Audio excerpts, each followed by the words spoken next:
So this is the Berkeley plantation. That's where William Henry Harrison was born, February 9th of 1773.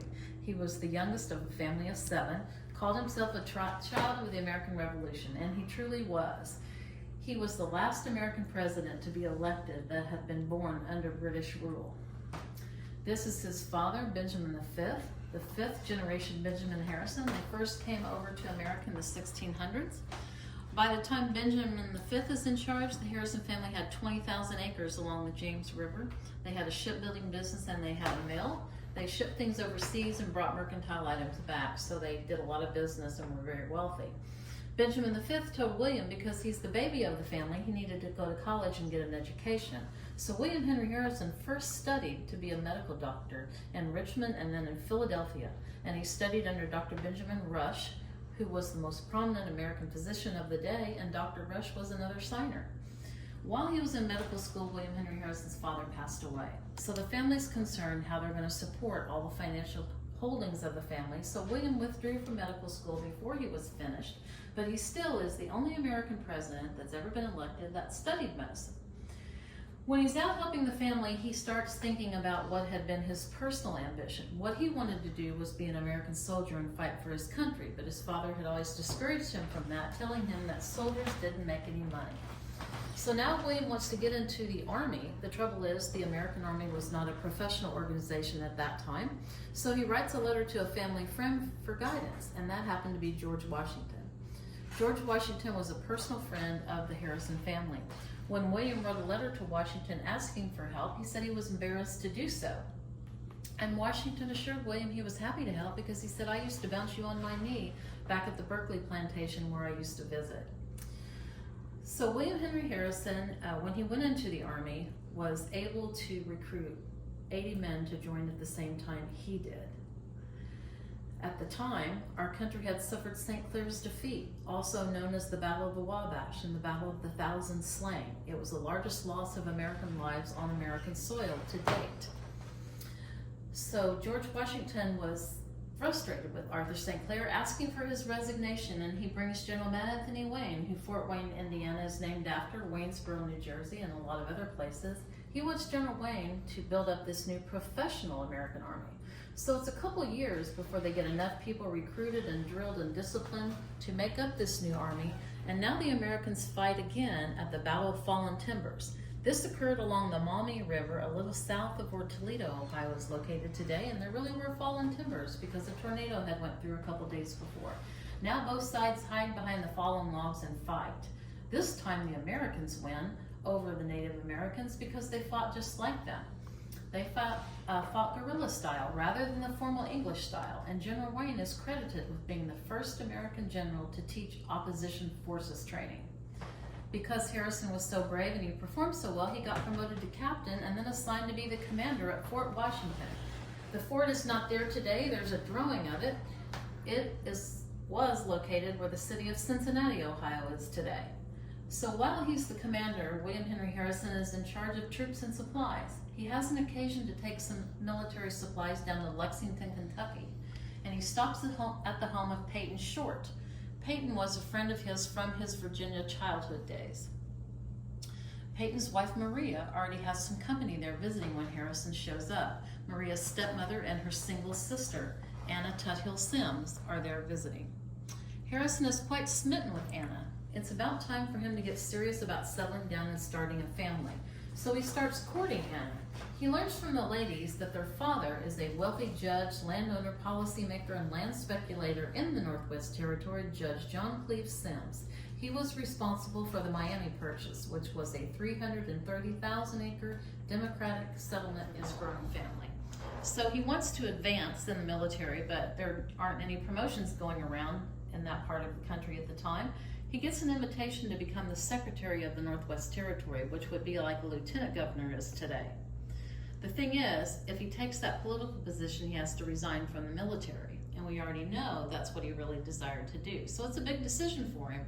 But the exciting thing is it moves the family from that crude fort out to the center of the American government in the largest, most cosmopolitan city of the day. Speaking about the land, there were Native American tribes already here, and they were angry with this great influx of settlement. They were frightened about their future. Americans were flooding in here. They were cutting down all of the trees. They were building homes. They were putting up fences. They were restricting use of land, and wildlife starts to become scarce. They make by paying for American scalps. One particular Shawnee warrior chief by the name of Tecumseh was very unhappy with American encroachment into native lands. He was trying to negotiate with Harrison, but there was such a cultural clash because Tecumseh's position was you can't buy and sell land, and you're buying it from individual tribal leaders and they don't have the right to sell. He wanted all the treaties nullified.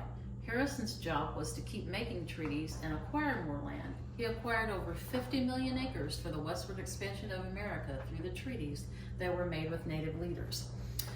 Tecumseh came here twice, did not come in the house like this artist rendition shows. He insisted that Harrison come outdoors into a grove of black walnut trees, described as almost a park-like setting in front of this house. They met out in nature where Tecumseh was comfortable. Tecumseh complains to Harrison about the Treaty of Fort Wayne that had been signed in 1809 because that ceded another 3 million acres to the Americans of native lands. Tecumseh complains that the Shawnee had not been compensated, and the Shawnee it was also their hunting ground. So Harrison replies to Tecumseh that he could not pay now more for land that had already been purchased. And Tecumseh called Harrison a liar. And when he did that, a random shot went off when they were meeting out in this grove, and a battle almost erupted. They eventually got everybody calmed down, but Tecumseh vowed to Harrison, if you continue to allow settlers and surveyors into native lands, you are going to provoke a war. He said, I'm going to travel to the south. I won't return until the next spring. But I will bring southern tribes back with me. I'll recruit them, the Crees, the Creeks, the Choctaw, the Cherokee, the Seminoles. I'll recruit all of them to join forces with the tribes already here in the territory. He leaves his brother, Tenswatawa, also known as the Prophet, in charge of a native village of 700 warriors from 9 major tribes. Everybody in these parts was concerned about this village. The Prophet had been a ne'er-do-well and a drunkard, and he had a spiritual conversion, and now he was the spiritual leader of the Shawnee, and he had credibility with them because he had prophesied a solar eclipse that happened in June of 1806 that was very similar to the one we had 2 years ago in April. So the warriors believed the prophet had special spiritual connections. So because of the will of the people and the permission of the president and the War Department, Harrison mustered troops right here on the Wabash. They traveled upriver, and at the invitation of the prophet, Harrison camped his men nearby. They were going to speak the next day. Before that can happen, the prophet gets a religious epiphany from the Great Spirit. He tells the warriors that they need to attack Harrison's camp by surprise. They will be protected by the Great Spirit. The American bullets will be like soft sand or rain. No harm will come to the natives. They need to leap into Harrison's camp, screech like owls and roar like cats, and the Americans will simply run away like cowards. So the natives believe it. They invade Harrison's camp at 4 a.m. the morning of November 7th of 1811. Harrison was awake and fully dressed. He always was an early riser. When the natives invade, the camp was just starting to rouse. It was very chaotic, but Harrison jumps on a horse, gets everyone reorganized, and the Americans ultimately win the battle and destroy the native village and their stores of food, and that becomes known as the Battle of Tippecanoe. And that is an American-made blanket from the 1700s. So we have people come and study the blanket. So these are all original artifacts. Over here is Harrison's sword and his silver spurs from the Battle of Tippecanoe. The little roulettes on the spurs still spin around. So these were acquired from a Harrison descendant. And this is a wooden Indian war club picked up from the battlefield. We've been told by experts that there are only 6 or 7 of those wooden war clubs that still exist, and they would have been a prized possession of a native warrior. This is a pocketbook and notebook from a fallen officer, John McCoy, from the Battle of Tippecanoe, and inside is his identification materials are still in there. Wow. We have original presidential signatures on various documents throughout the house given to us by a collector, David Brown, a few years ago. This is John Adams' original signature, who would have appointed Harrison to come out here and be the governor. That is John Quincy Adams, who appointed Harrison in 1828 and 1829 to be a foreign ambassador to Columbia, South America. And then he was given that scarlet macaw as a gift, and that bird outlived Harrison, living with the family until 1950. That is Charlie the macaw. Wow. This is a grouse pelt, and there's a John Audubon lithograph of grouse. Harrison purchased 300 acres from Francis Vigo, which he converted to a family farm here where he built the house, and he named the farm Grouseland because grouse were so abundant when he came here.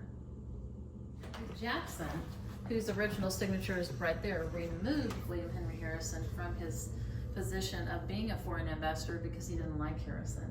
When Harrison was a U.S. congressman, he had Jackson censored for hanging 2 British citizens during his fight with the Seminoles. So Jackson always held that against Harrison. That was carried into the Battle of the Thames, and Tecumseh, the famous Shawnee warrior chief, died during that battle.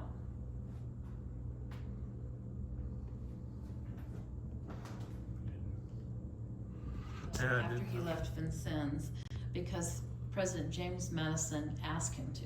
So at that time he moved the family from here to Ohio for safety, because by 1803 Ohio was a state, Indiana not until 1860. So this was still some hostile territory during the war. This is all original presidential campaign memorabilia from the campaign of 1840 when Harrison was elected the 9th president of the United States.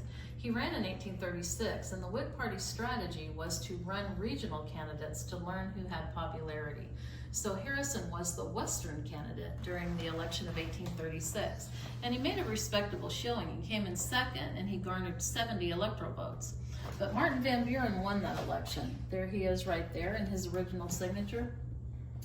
Now, Van Buren had been Andrew Jackson's vice president, and they called him the Sly Fox. He was a good political strategist. He knew when to align himself with Jackson and when to pull away, because there were anti-Jacksonians. So he knew how to get elected. He got elected in 36. He liked to flaunt his wealth because when he was born, he was poor, but now he was wealthy, and he liked to dress fancy and ride around in fine carriages, and everybody was calling him Dandy Vandy. But in 1837, the economy crashed, and the common people turned against the aristocrat, Van Buren. Now people are calling him Martin Van Ruin. So the Whig Party goes to William Henry Harrison. He's clerking for a local court of common pleas in Cincinnati, and he's farming. He's very humbled by the fact that the party is seeking him out to run for president in 1840. His critics said, "Are you kidding? He's too old to be president. Give him a couple $1,000 pension and some hard cider, and he'll be content to rock in his rocking chair at his Ohio log cabin for the remainder of his years." Critics were calling him a granny, an old granny and a dotard. But the Whig Party just turned everything into a campaign and campaigned Harrison as a commoner, a log cabin dwelling, hard cider drinking Indian fighter, and he won the election in 40 in a landslide. The electoral vote was 234 votes to 60. He gets 150,000 more popular votes than the incumbent, Van Buren. People were crazy about Harrison. He had So this is the... The Americans lengthened the barrel, and there's also rifling on the inside. So now they're better sharpshooters on the American frontier. So John Small, the maker of this particular rifle, made it in 1803. He was a well-known gun maker out east. He had immigrated from Ireland, fought in the Pennsylvania Regiment, and came out here to the territory for the opportunities that were here. He had the first tavern, the first ferry, the first mill, and he also was the first sheriff of Knox County. Their dining room. It's set up, they wouldn't have formally dined on a daily basis, but the Harrisons were very giving. It was written that anytime someone showed up at the door and needed money or a meal, they gave it. It's written that there were never less than 20 people around their dinner table. That's Columbia Star Wedgwood china on the table. That was acquired more recently from a lady in Indianapolis, and that was campaign of 1840 china. The Coburg Flow Blue china over there on a Harrison table actually belonged to them. Wow. The buffet to the left, and you can step in front of it if you want to. That is original dining room furniture. Anna Harrison's father had a suite of dining room furniture made for them for this house, and that piece remains from the original furniture. And look at the wallpaper, it's something different too. The wallpaper's been restored. It's all patterns from the time this house was built. This particular wallpaper is called Trophies pattern, and Mount Vernon also has this wallpaper. See, council Good chamber. Lord. This room would have been where Harrison met with diplomats, where if people wanted to speak with the governor, they would have done it in here. It's the fanciest room in the Yeah. house. The Treaty of Grouseland was signed in 1805. They used to say in the council chamber, but the historical documents actually say it was signed in a council house. What we say today is that it was signed on the property. This side of the house is a curved wall, and at the Yeah, I time noticed Harrison that. lived here, there were no buildings in the way, no levee, no railroad track. So the river was actually right outside the windows, and he liked to be in here because he had a panoramic view of the river highway back in the day. And this piano down there, right? That is a pianoforte. It is, some people call it a square piano. It's a harpsichord piano combination. So that was a forerunner to the modern piano. This particular one was made by the Guide Company in 1803, and Mrs. Harrison did play, so she would have played something very similar. There's 3 original portraits of Harrison in the house. The one over there is a John Wesley Jarvis portrait, and Jarvis was famous for the Abraham Lincoln presidential portrait, where Lincoln has his arm on the back of a chair and his hand on the side of his cheek. Jarvis painted people younger looking than they actually were, so we think that best represents the governor Harrison, who was 27 when he came here to the territory and 41 when he left to go back into military service for the War of 1812. Now, the portrait above the mantle is a very valuable painting, described as being a better quality Peel portrait than the George Washington porthole painting. Here, Harrison is dressed up very Napoleonic, reflecting the international history of the day. He served as Major General for the Army of the Northwest during the War of 1812 at the request of President James Madison. Now, I promised you Vanderburg pieces. This Chippendale mirror was given by the Harrisons to Judge Henry Vanderburg, who Vanderburg County is named after. He was one of the first judges. So the governor and the first 3 judges were all appointed by the President of the United States. And then this chair over here with the brass plate, that's also a Vanderburg chair. So all of these stories with the early development of the state of Indiana have been impacted by the Indiana territorial history. Portrait artist Bass Otis, that was when some were saying Harrison was too old to be president. He doesn't look that old. Maybe in his 60s. He was 68 when he was president. He was the oldest president ever elected until Ronald Reagan. So for 140 years, he was the oldest. And then I think because he succumbed to illness so soon after he was president, people assume he was more frail. But he was actually very healthy until he had lost several sons prior to his inauguration. Anytime anyone died in the military, he took that personal because he knew who they were. So he carried a big burden of grief. When he went out to Washington, his wife did not join him. She was planning on going out a little later when the weather was better and her health was better, so he was out there without her. Then throngs of people kept going to the White House to see him and solicit for political appointments for family members and friends. He was quoted as saying at the time, if these throngs of people don't stop coming to see me, I'm never going to be able to complete the country's business. Of Mrs. Harrison, there were only 2 known portraits ever painted of her, and they were both later in her life. So she's also 68 in this portrait, like the one of the president. She's still in mourning attire. It's a couple years before the president has passed away. She was actually only 20 when she married that 22-year-old captain in the Army against her father's advice, but it was a love match. They were married for 45 years. Before the president passed away, they had a total of 10 children. That's the most of any presidential couple from one marriage to date. All of their children lived to become adults with the exception of their last born son, James Finley. He died at the age of 3. The rest of them all lived to be adults, but several of them died in their middle years.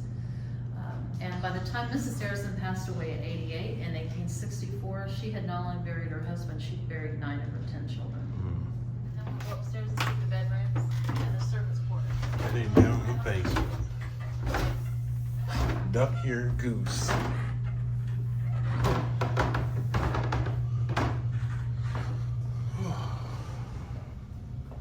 We're down in the basement.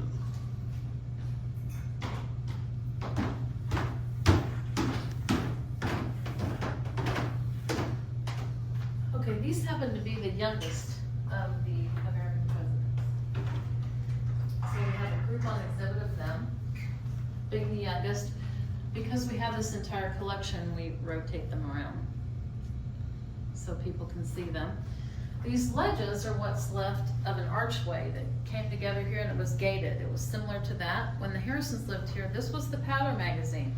That false wall was put in to hide mechanical equipment, but it was tunneled out in front of the house, and that's where all the guns and the ammunition were kept safe and dry when Harrison lived here in case they needed to defend the house. Now, we don't have any records that the house was ever attacked directly, but we know that the threat was real.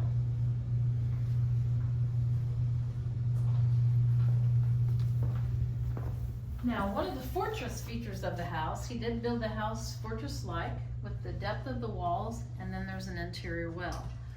So if they were sequestered here because danger was present, they couldn't wait them out because they could still draw fresh water from inside the safety of the house. And that was a convenience because, as you mentioned earlier, baths were not a frequent thing, mainly because you had to haul water from a water source, the closest stream or river, and then you had to build a big fire and heat it up, and then you had to bring it into the house. So the Harrisons had all that right here.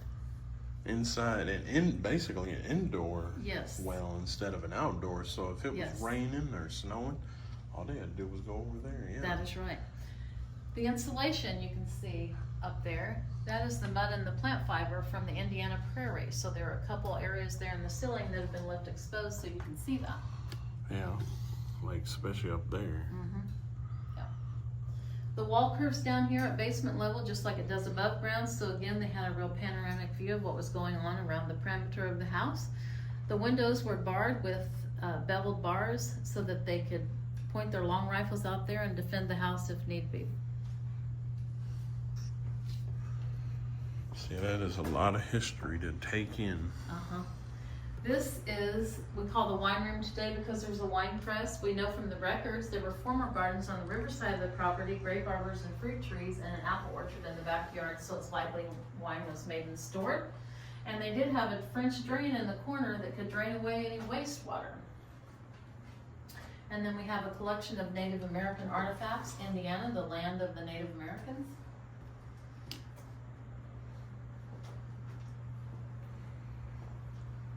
See, that was something I cannot hear. Uh-huh. So we feel like wine was made and stored here. They would have had to have had a lot of food storage to take care of all the people that they would. The signer. We have a collection of portraits of the signers that were donated by the descendants of the Declaration of Independence signers. So Benjamin was one of the signers. He was one of the signers.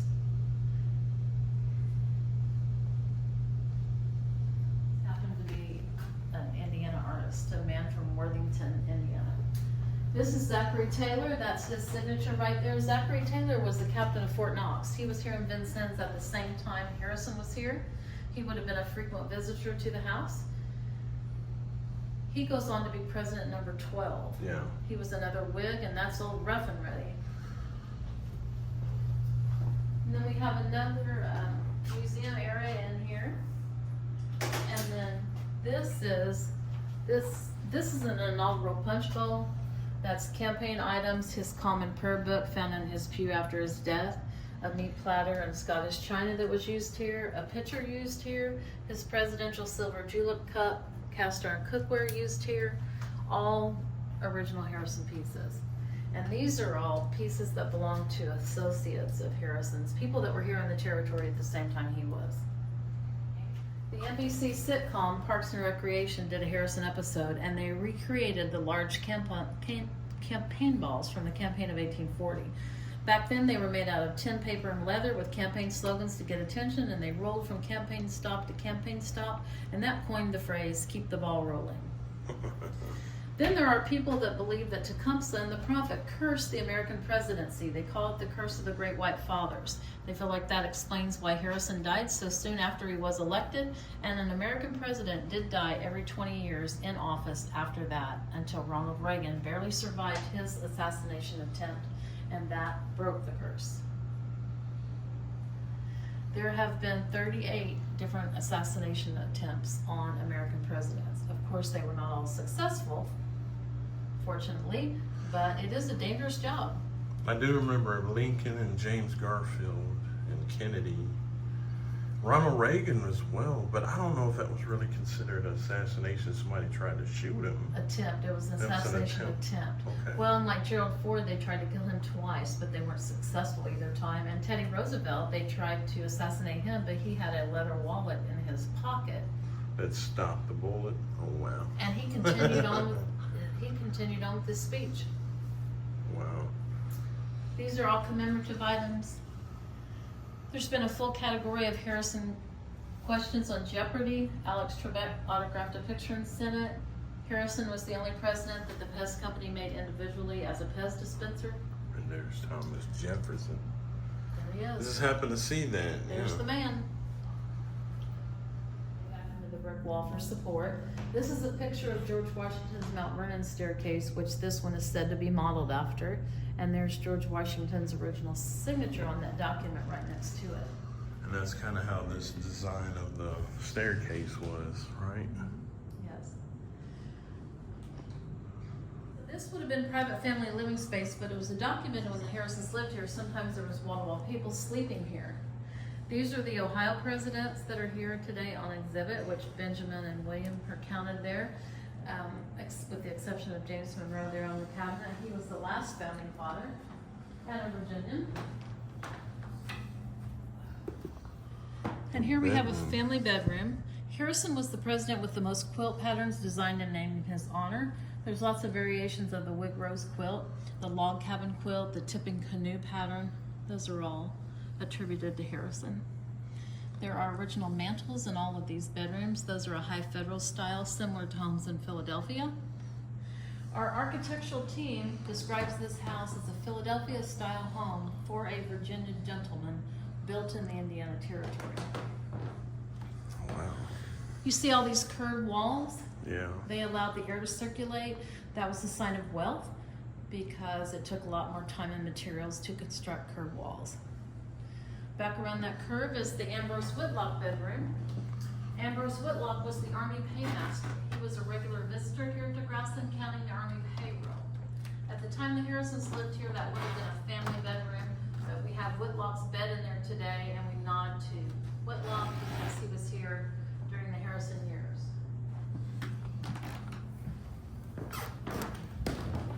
And this is the Harrison bedroom. The bed straight ahead is the Harrison bed. The little chest between the windows is Harrison. The cradle is a family piece.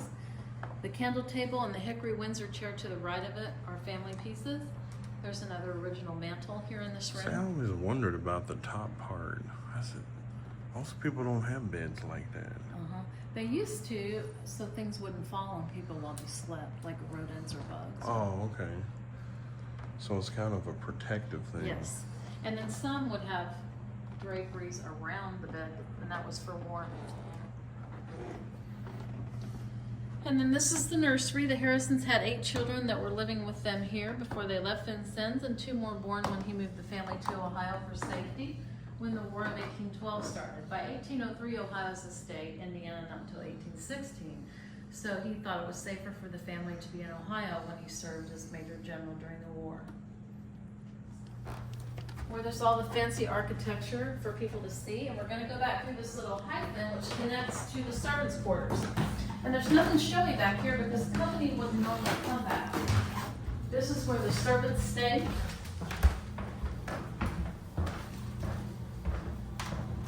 This first bedroom would have been for the servants. It shows they were treated well. The room is a nice size with headroom, windows, and a fireplace. Wow.